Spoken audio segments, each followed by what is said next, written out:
Okay, what is the reason of difference of opinions among Islamic jurists? And this is a million-dollar question. You know, we have four schools of thought, and we offer salat in different ways. Some people say Ameen out loud, some people don't, and some people raise their hands before they go to ruku, and after they come back from ruku, and some people don't. Some people recite Surah Fatiha before the Imam when he's reciting out loud, and some people don't. And many more issues that we see on daily basis in the masajid, and we get confused. That, you know, when we were in India, in Pakistan, in all those countries, we just would follow one, you know, tradition. There was, you barely listen to or hear somebody saying Ameen when the Imam says Waladhalin in those masajid. But when you come here, the crowd is divided into 50-50, or in some time more. So what happens? And you know, some people, when we come here, we immigrate to these places, we go to Middle East and we see, well, the entire masjid is saying Ameen right after. Well, it means this is the right way, and we didn't know. Our ulama were fooled, and they didn't teach us this. So these types of confusion come to some people. So we have to know what is the reason of difference of opinion. Of course, that opinion is there. You just have to find out the credibility. If those people who don't say Ameen out loud, are they doing anything wrong? Are they going against the hadith? If some people don't raise their hand before they go to the ruku, is it wrong? Is it against the hadith? Likewise. So I'm going to tell you 3 different reasons. It will tell you why we have 4 different schools of thought in fiqh. And remember, there are not only 4 schools of thought. There were many. There were Imam Awza'i rahimahullah had his school of thought. Imam Sufyan al-Thawri has his school of thought. Imam Tibri had his own school of thought. But they were not that solid, and that's why. And another reason was that they couldn't have the loyal students, dedicated students. That's why when the Imam died, the school of thought died with him. But these 4 schools of thought that we have now were fortunate enough because they had loyal and dedicated students after the death of the Imams. So Imam Abu Hanifa rahimahullah died, his committee. He had a committee of fuqaha that had 100 fuqaha in it, 100 scholars. And out of these hundreds, 40, their full-time job was to sit with Abu Hanifa rahimahullah in the masjid of Kufa from after Fajr till Zuhr. I mean, these many hours, they used to do it. And Abu Hanifa rahimahullah was the chair of this committee for 22 years. That happened for 22 years. And after that, when he passed away, Imam Zufar rahimahullah came and he, he became the chair of that committee for 2 years. Then Imam Abu Yusuf rahimahullah came and he became the president of the committee for a number of years, and then Imam Muhammad. So if you look at the age of that committee, it's more than 60 years. It's more than 60 years. So that committee lasted for 60 years discussing the hukum, the fiqhi rulings, every single day from Fajr to Zuhr. And during the time of Imam Abu Hanifa rahimahullah alone in 22 years, they were able to find out the rulings of 52,000 situations. 52,000 situations. The rulings of these many situations were solved within the time of Imam Abu Hanifa rahimahullah over the course of 22 years. And then this committee lasted for a number of years after that. So because Imam Abu Hanifa was fortunate to have these many dedicated students, so we have Hanafi school of thought now. Imam Shafi rahimahullah was fortunate to have Imam Rabi' al-Muzani, very dedicated person. We have Shafi school of thought now. The same story with Imam Malik and Imam Ahmad ibn Hanbal rahimahullah. But not everybody was so fortunate. That's why they had their mazahib when they're alive, and after their death, we don't even know, what were their opinions in certain situations. So anyway, you have 4 mazahib. So we're going to concentrate on these 4 mazahib. So there is ikhtilaf. These are 4 different versions of Sharia. When we say 4 different versions, it means there are at least 4 interpretations of Sharia. Wouldn't it be good if we had only one version of Sharia or only one interpretation? If everybody had to say Ameen out loud, it wouldn't be any confusing. If everybody had to silent after saying Waladhalin and they didn't have to say Ameen out loud, it would be good, because this is the sign of unity of the entire ummah, that everybody is on the same page, and whether you are in the east or in the west, you offer the salah in the same way. So it would be good. But still we have 4 interpretations of Sharia. Are these 4 interpretations of Sharia, or these 4 versions of Sharia, legitimate? Is there any reason that we can think, well, you know, we should abrogate all three and accept unanimously just one of them and apply this throughout the world? Remember, this type of situation occurred during the time of Imam Malik rahimahullah. And during his time, there were only two schools of thought. His own school of thought and Imam Abu Hanifa rahimahullah's school of thought. Because the other two Imam, they didn't even come. So, the Khalifa Harun Rashid, it was during his time. This is the time when Imam Malik rahimahullah wrote the first book in our history. The first book of our history is Muwatta Imam Malik. That's the first book of our history, which has chapters and under each chapter there are subtitles and all that. This is the first recorded book of Islamic history, Muwatta Imam Malik. And Harun Rashid was so amazed to see the book, the works of Imam Malik rahimahullah, and he suggested that my suggestion is that I send a copy of this book to the centers of Islam, Makkah and Medina, and to other big cities of Islamic world, and I issue a command that every Muslim or every Qadi, the local Qazi and the Chief Justice, should follow in their court this particular book, so that everybody is on the same page. Imam Malik rahimahullah, the author of this book, I mean, let's say if I write a book and someone says, we're purchasing 10,000 copies for these many universities, I will be so happy, why not? But Imam Malik rahimahullah, who had this opportunity, but he said, no, don't do it. If you do this, then the flexibility that this ummah has, this ummah will be deprived of that flexibility, and everybody will have to follow my opinion.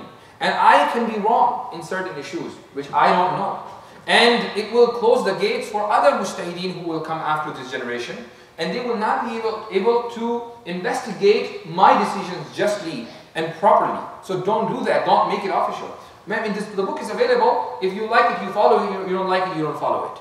So it means Imam Malik rahimahullah's philosophy was that if you have multiple interpretations of Sharia, then you have flexibility. And if you have only one universal interpretation, then the flexibility is no more.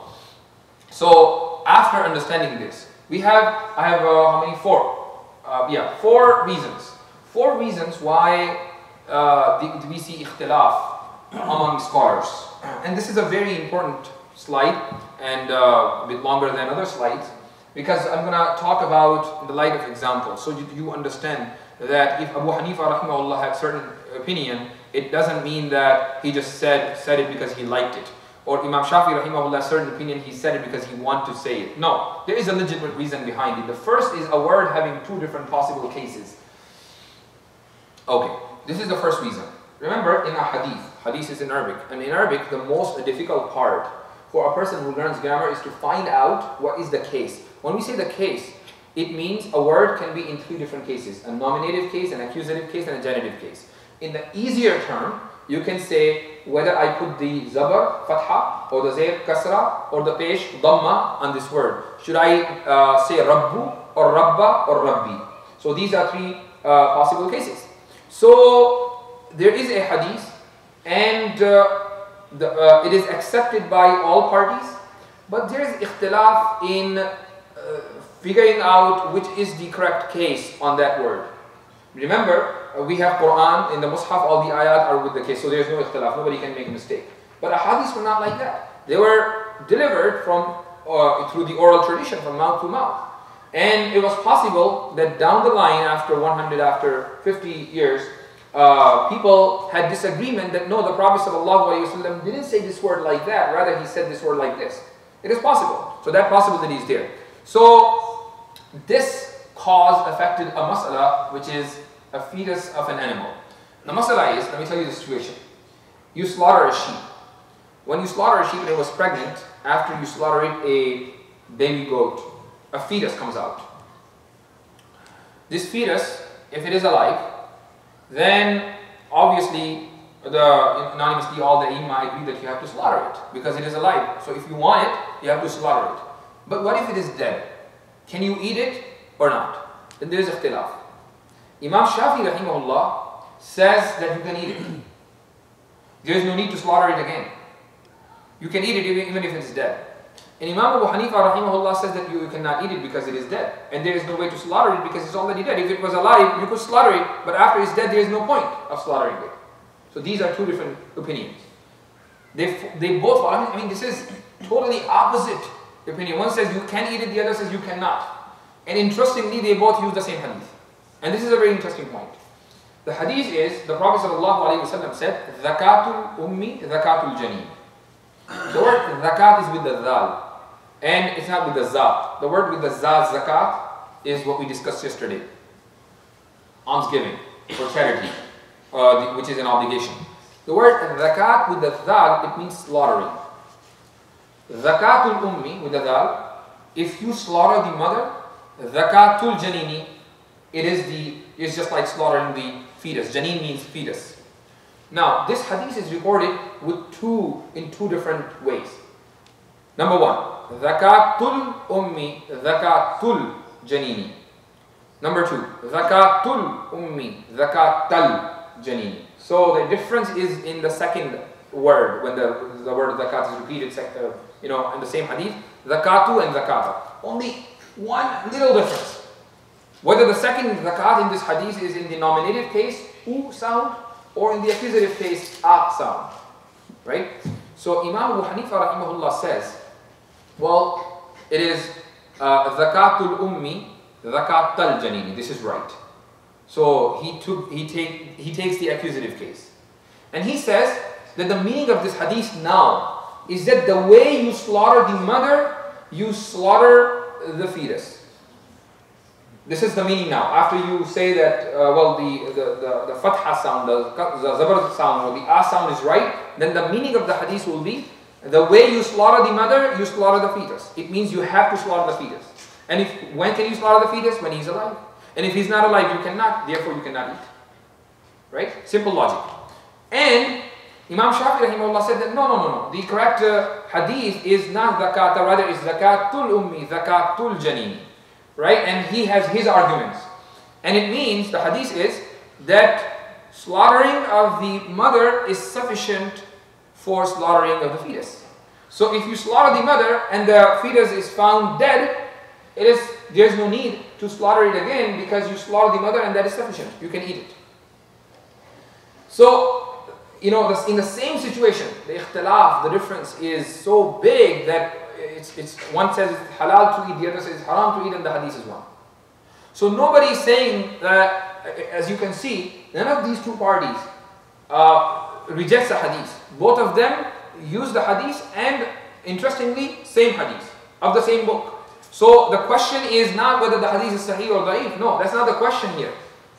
The question is that how exactly the Prophet ﷺ pronounced the word. And they both have their reasons to prove. It's not like Imam Abu Hanifa rahimahullah likes the word zakata to say zakata, and Imam Shafi rahimahullah likes to say zakatu. No, it's not like that. It's not based on their desire.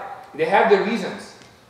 So anyway, that's the first reason why you have ikhtilaf among the fuqaha. The second reason is different approaches towards the same ayah or hadith. This is also very interesting and it has a background. You have a same hadith. The Prophet ﷺ says, Al-bayy'ani bil-khiyari ma lam yatafarraqa. Al-bayy'ani bil-khiyari ma lam yatafarraqa. Okay, before I explain this hadith, let me tell you a situation. This hadith is related to the transaction, the fiqh of transaction.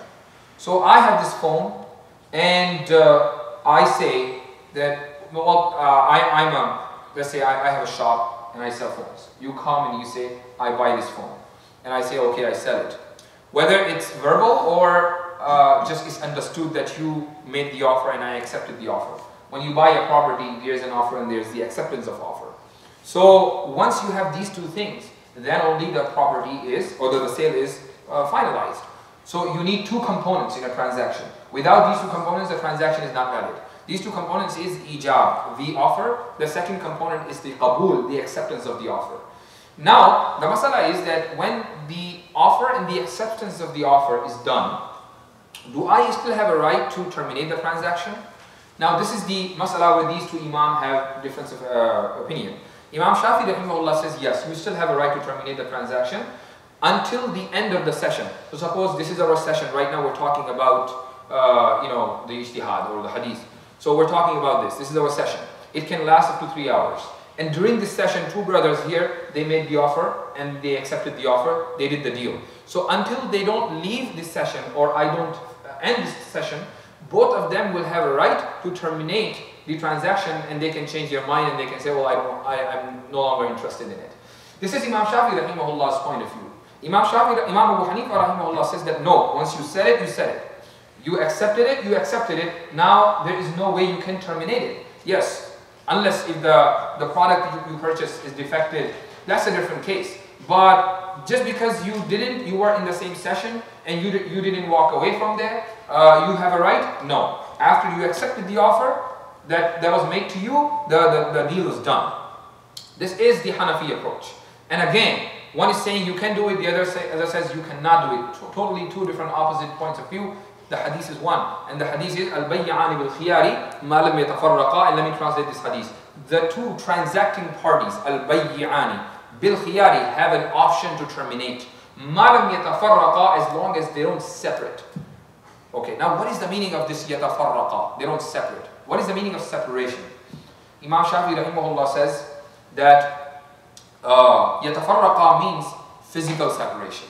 So if two people sitting next to each other and they were part of this gathering and this gathering lasted till midnight, so they didn't physically separate.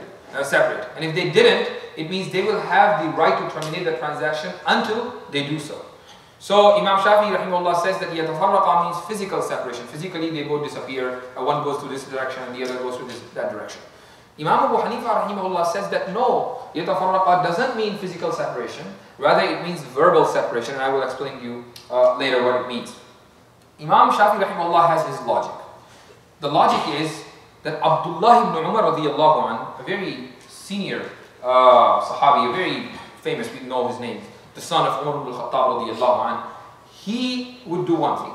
When he would go to the market and he purchased, for instance, 1 pound rice or 5 pound rice bag. So after making the offer and after the offer was accepted, he would just go back a few steps. And then he would come back and he said, look, the session in which I made the offer ended because I went back a few steps and then I come back. That ended. Now you don't have a right to terminate, and I'm sure I'm not going to terminate this transaction anyway. So I took your right away by walking a few steps back and then coming. What is this? A physical separation.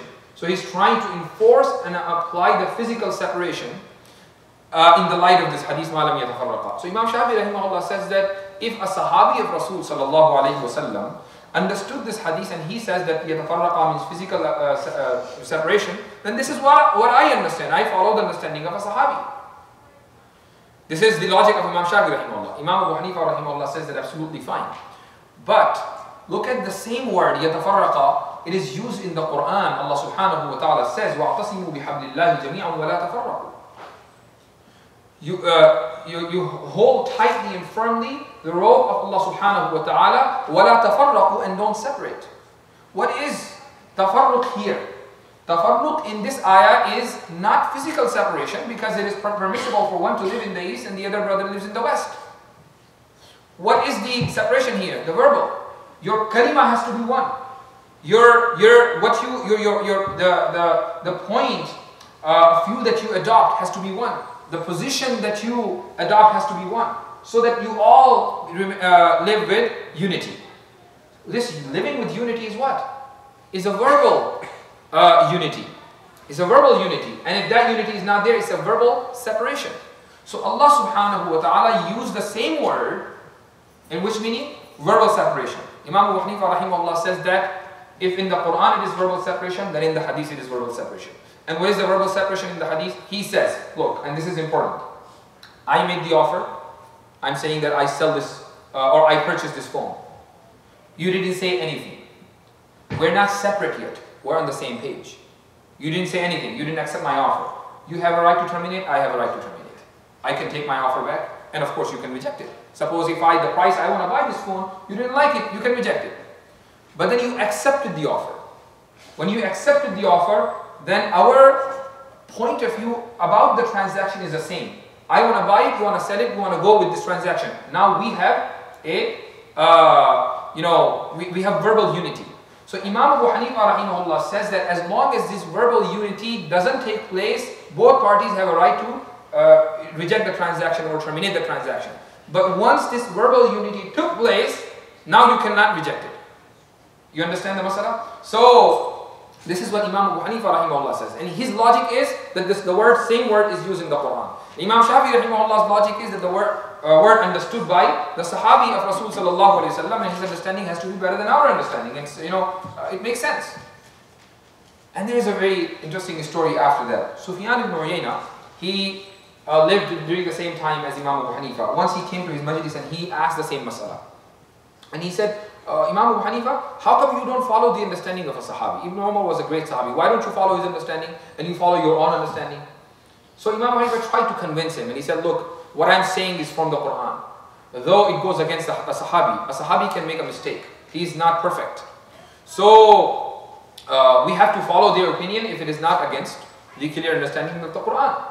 So this is what Imam Abu Hanifa rahimahullah's point of view, and he was still arguing. He said, well, no, Ibn Umar has better understanding. Then Imam Abu Hanifa rahimahullah asked him, okay, tell me a situation, the hukm of a situation. Two people are traveling on a boat in the middle of the ocean. One person has food, the other person doesn't have anything, and he wants to eat and he has money.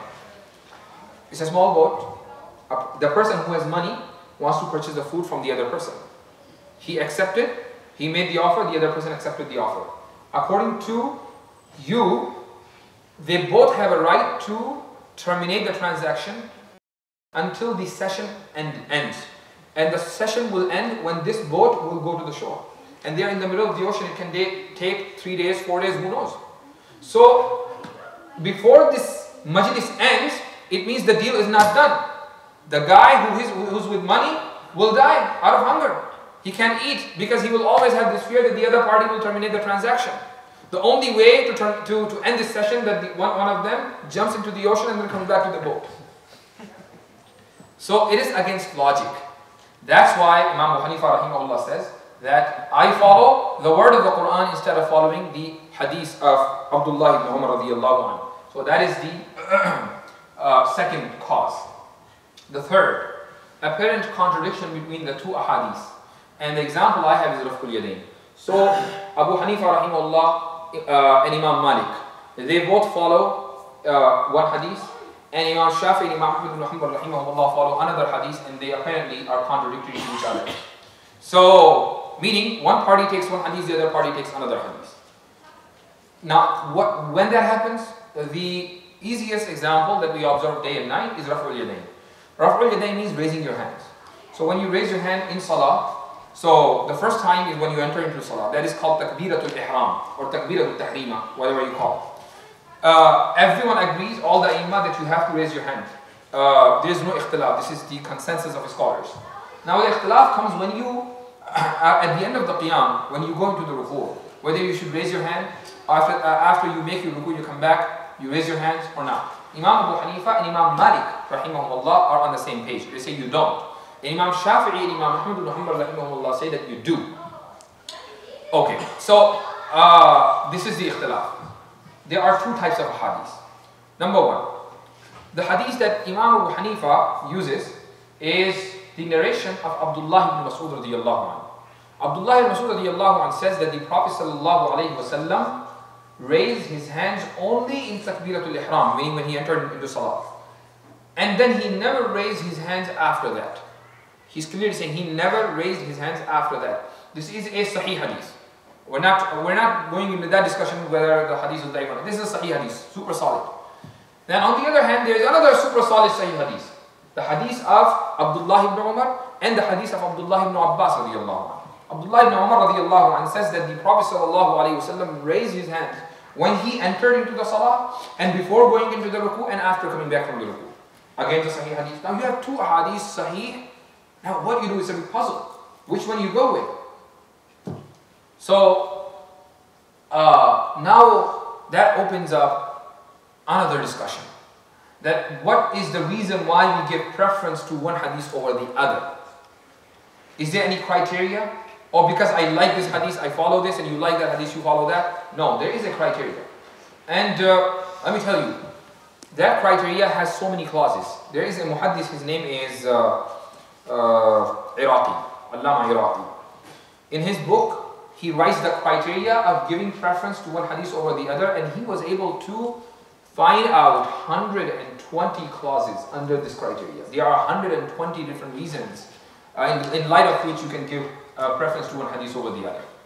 Okay, now there is a story, an interesting story, and you will understand what was the reason Imam Abu Hanifa went with Abdullah ibn Mas'ud, and Imam Shafi rahimahullah went with Abdullah ibn Umar's narration. Imam Awza'i, perhaps you heard this name second time, he was contemporary to Imam Abu Hanifa. Imam Shafi is not contemporary to Imam Abu Hanifa. Let me tell you so that you keep in mind. Abu Hanifa rahimahullah passed away 150 years after Hijrah. 150 years after Hijrah he passed away. Imam Malik rahimahullah passed away in 179 after Hijrah. How many years later? 29. Almost 39, right? Imam Shafi rahimahullah passed away in the year 204 after Hijrah. So Imam Shafi rahimahullah death is after 54 years, Imam Abu Hanifa rahimahullah's death. Then comes Imam Ahmad ibn Hanbal rahimahullah, he passed away in the year 241 after Hijrah. So it's almost 100 years after Imam Abu Hanifa rahimahullah's death, 90 years. And then comes Imam Bukhari rahimahullah. Imam Bukhari is Imam Ahmad ibn Hanbal rahimahullah's student. Imam Bukhari was born in the year 194, died in the year 256.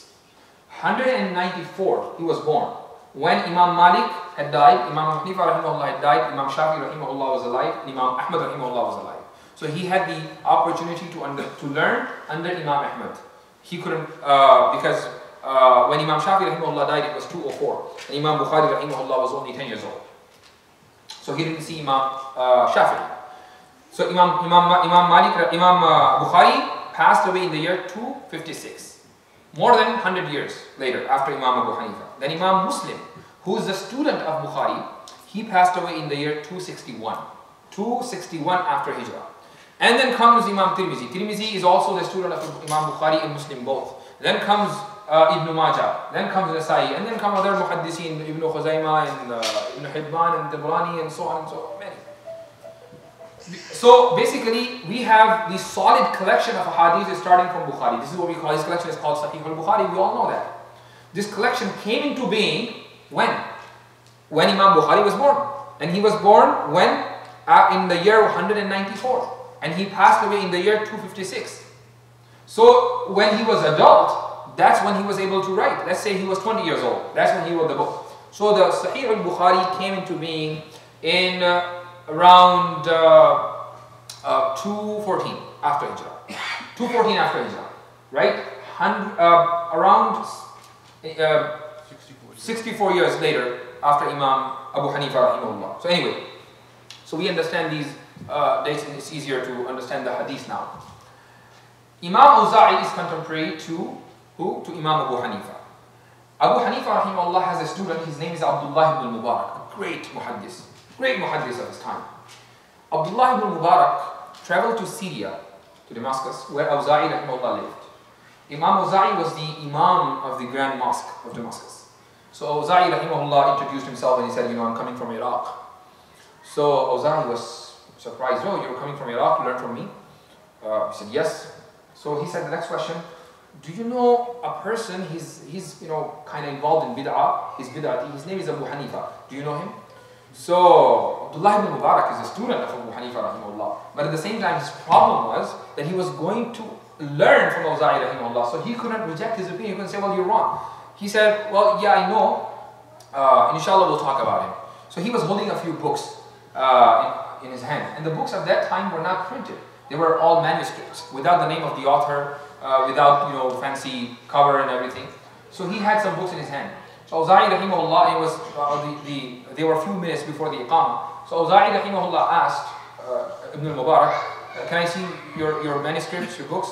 And he started reading, and he liked them. And then he said, can I borrow them for a few days? He said, yes, why not? And then he read those books and he come back to Abdullah ibn Mubarak and he said, whoever wrote this book, you must go and learn the ilm from him. So Imam Abdullah ibn Mubarak said, well, I already did. because the author of these books is the same bidati that you call Abu Hanifa. So Awza'i rahimahullah basically didn't have the proper information, because obviously there was no strong communication between Iraq and Syria. People would reach from one place to another in months. So it is possible that rumors reach first before the proper information. And Imam Awza'i rahimahullah found out, well, no, Abu Hanifa rahimahullah had ilm. Anyway, after this incident, they both went, Abu Hanifa and Awza'i rahimahullah happened to be in Mecca for Hajj. And they both lived in the same neighborhood. It's called Darul Hannati. They both lived in the same area, and they met there. They both appreciated the scholarship of each other, and they understood the position of each other. So Imam Awza'i rahimahullah and Imam Abu Hanifa, they both met in Mecca, and Awza'i asked the question. And he said, oh, Abu Hanifa, tell me one thing. How come you don't raise your hand in the salah after, when you make ruku and when you come back from ruku? So Imam Abu Hanifa rahimahullah says, and why you do it? Can you tell me your reason? He said, what? Yeah, because I have a hadith. The hadith is, and he narrates his sanad. He says, حدثنا الزهري قال حدثنا سالم عن عبد الله بن عمر. Zuhri, Ibn Shihab al-Zuhri, the first who compiled the hadith. He narrated to me. Who? Awza'i saying. Zuhri narrated to me. And Zuhri says, Salim, who is the son of Ibn Umar, his grandson of Umar ibn al-Khattab. So Zuhri says, Salim narrated to me. And Salim says, my father Ibn Umar narrated to me that the Prophet ﷺ raised his hands before ruku and after ruku. So, I mean, there's no question about the credibility of these ruwat. Ibn Shihab al-Zuhri, a great name. You know, you cannot even, if a person finds out the credibility of Ibn Shihab al-Zuhri, it means he knows nothing. So, just like there is no question about Imam Bukhari's credibility, if a person comes out and he says, well, Imam Bukhari was da'if, you will slap on his face. What are you talking about? So, similarly, Ibn Shihab al-Zuhri is a great name. There's no question about Salim. There's no question about Ibn Umar, he's a Sahabi. So, Imam Abu Hanifa rahimahullah says, well, that's fine, but I also have a hadith, and he narrates his son. And he says, حدثني حماد قال حدثني إبراهيم قال حدثني علقمة والأسود بن يزيد عن عبد الله بن مسعود رضي الله عنه. The sanad is that my teacher Hammad narrated to me. And Hammad says, my teacher Ibrahim Nakha'i narrated to me. And Ibrahim says, my two teachers Alqama and Al-Aswad ibn Yazid narrated to me. And they both said that our teacher Abdullah ibn Mas'ud radiyallahu anhu narrated to us. And Abdullah ibn Mas'ud radiyallahu anhu says that the Prophet sallallahu alayhi wa sallam raised his hands only in the beginning. He didn't raise his hands after that in ruku and after ruku. So you have two hadiths. And again, no question about the credibility of these ruwat. Both sides have great, giant names. So Imam Awza'i said, what are you talking about? And look at the argument. He says, what are you talking about? I am saying Zuhri, Salim, Ibn Umar. Look how many names I have. 3.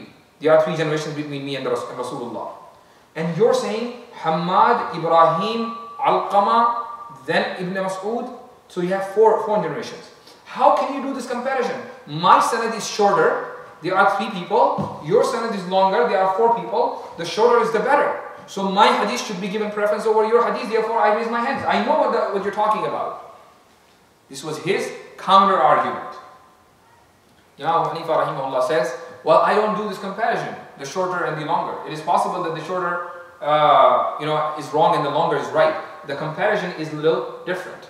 How do I do the comparison? I see the ilm and the fiqh of each rawi. And I do comparison like this. I will compare the first rawi in my sanad and the first rawi in your sanad. So the first narrator in your sanad is who? Zuhri. And the first narrator in my sanad is my teacher Hammad. Let's see who is more faqih, who has more fiqh, who has more understanding. Because the one who has more understanding will never make a mistake.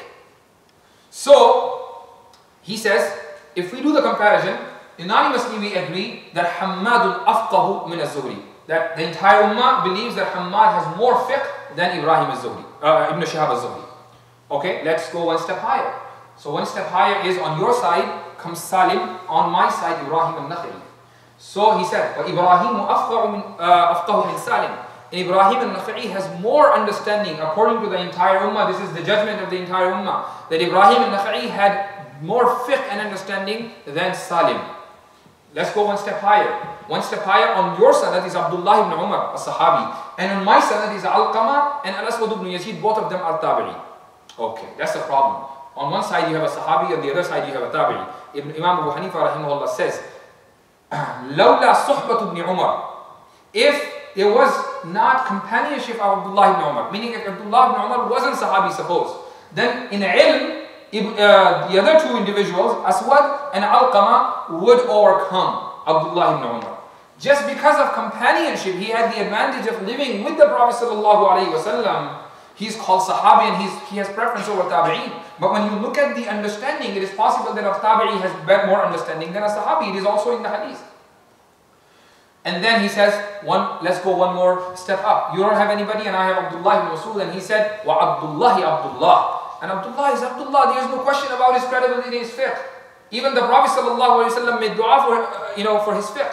And Allah subhanahu wa ta'ala accepted, and he is someone that Umar ibn al-Khattab used to ask questions from. He is someone that Abu Bakr radiallahu anh used to ask questions from. He is someone that Ali radiallahu anh would be proud to have him in his city, in Iraq. So Abdullah. So look at the argument, the counter argument that Imam Abu Hanifa rahimahullah did.